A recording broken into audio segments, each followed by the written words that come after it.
خواجہ غریب نواز جب نئے نئے آئے نا اجمیر شریف میں تو خیمہ لگایا ہوا تھا خواجہ غریب نواز نے.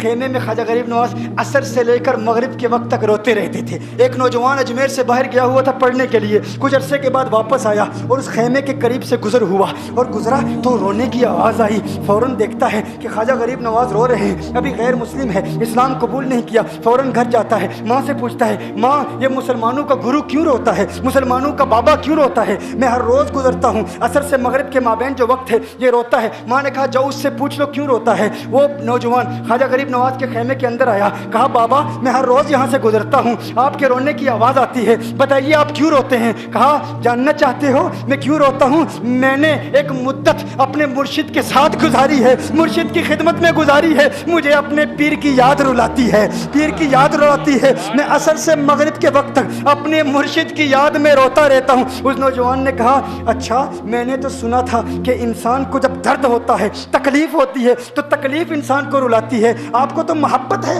یہ محبت میں بھی انسان کو رونا آتا ہے؟ کہا ہاں ہاں ہے نوجوان, انسان محبت میں بھی روتا ہے. کہا تو پھر مجھے بھی رونا ہے, میں بھی رونا چاہتا ہوں, مجھے بھی رونا سکھا دیجئے. کہا تو رونا چاہتا ہے؟ رونا چاہتا ہوں. کہا ٹھیک ہے, دو شرطیں ہیں, مسلمان ہو جا اور میرا مرید ہو جا.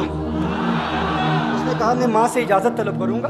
ماں کے پاس گیا اجازت لینے کے لیے. ماں نے کہا تو ضدی ہے, جب تو ارادہ کر لیتا ہے, جو ارادہ کرتا ہے تو پورا کرتا ہے, جا جو کرنا چاہتا ہے کر لے. خواجہ غریب نواز کے بارگاہ میں حاضر ہوا, عرض کرتا ہے بابا میں پھر مسلمان ہونا چاہتا ہوں, مجھے مرید کر لیجئے. خواجہ غریب نواز نے مرید کر لیا, خواجہ غریب نواز کا مرید ہو گیا. اب خواجہ غریب نواز نے کہا اب وقت سارا میرے ساتھ گزرے گا, ناشتے کے وقت خواجہ غریب نواز کے ساتھ, سحری کے وقت خواجہ غریب نواز کے ساتھ, سحر کے وقت خواجہ غریب نواز کے ساتھ, پورا دن اسے خواجہ غریب نواز کے قرب کی کچھ ایسی عادت ہو گئی, خواجہ غریب نواز کا دیوانہ ہو گیا, ان کا عاشق ہو گیا. کچھ عرصہ گزرا, خواجہ غریب نواز نے فرمایا اب تیرے لیے 3 دن کی چھٹیاں ہیں, 3 دن کے لیے چھٹیاں ہیں, 3 دن کے لیے چلا جا. اس نے کہا مسئلہ ہی کوئی نہیں, ایشو ہی نہیں, پرابلم ہی نہیں, ٹھیک ہے 3 دن کے لیے چلا جاتا ہوں. اب جب 3 دن کے لیے گھر گیا, کہا 3 دن کے لیے تو اب مجھ سے ملاقات نہیں کر سکتا, مجھ سے ملنے کی اجازت نہیں ہے. اس نے کہا ٹھیک ہے نہیں ملوں گا. گھر گیا, پہلے دن جب گھر گیا یہ وہ نوجوان تھا جو 3 روٹیاں کھایا کرتا تھا, آج ایک لقمہ بھی نہیں کھا پایا, ایک لقمہ بھی نہیں کھا پایا. اسے کچھ ہو گیا, کہہ رہے مجھے کچھ ویکیوم سا محسوس ہو رہا ہے, کچھ دل میں کمی سی محسوس ہو رہی ہے. یوں وقت گزرتا گیا, رات کا وقت آیا, آنکھ نہ لگی, سو نہ پایا, مکان کی چھت پر چلا گیا. ماں نے دیکھا بیٹا چھت پر کیوں چلا گیا؟ ماں چھت پر جاتی ہے, بیٹے کیا ہوا؟ کہا پتہ نہیں ماں, میں تو فوراً سو جاتا تھا, آج نیند بھی نہیں آ رہی, آج کھانا بھی نہیں کھا پاتا. ماں تو چلی جا. ماں چلی جاتی ہے. یوں جب سحری کا وقت ہوتا ہے اس کی آنکھوں سے اشکوں کی برسات جاری ہوتی ہے, اس کی آنکھوں سے اشکوں کی برسات جاری ہوتی ہے. وہ رو رہا ہے, اس پر رکت تاری ہے. ماں آتی ہے, بیٹے کیا ہوا؟ کہا ماں مجھے پیار ہو گیا ہے, ماں مجھے محبت ہو گئی ہے, ماں مجھے عشق ہو گیا ہے. جا غریب نواز کے پاس, کہا مجھے بلا لو, اب یہ جدائی برداشت نہیں ہوتی, اب مرشد کی جدائی برداشت نہیں ہوتی. ماں فوراً خواجہ غریب نواز کی بارگاہ میں حاضر ہوتی ہے. کہا میں نہیں جانتی ہے مسلمانوں کے بابا, تو نے میرے بیٹے کو کیا دے دیا, تمہارا تعلق نہیں سمجھ پاتی, تمہارا رشتہ نہیں سمجھ پاتی, لیکن وہ تو رو رہا ہے, کہتا ہے واپس بلا لو. خواجہ غریب نواز نے کہا نہیں ابھی وقت نہیں ہے, میں اپنی زبان میں کہتا ہوں. گویا کہ خواجہ غریب نواز نے کہا ہوگا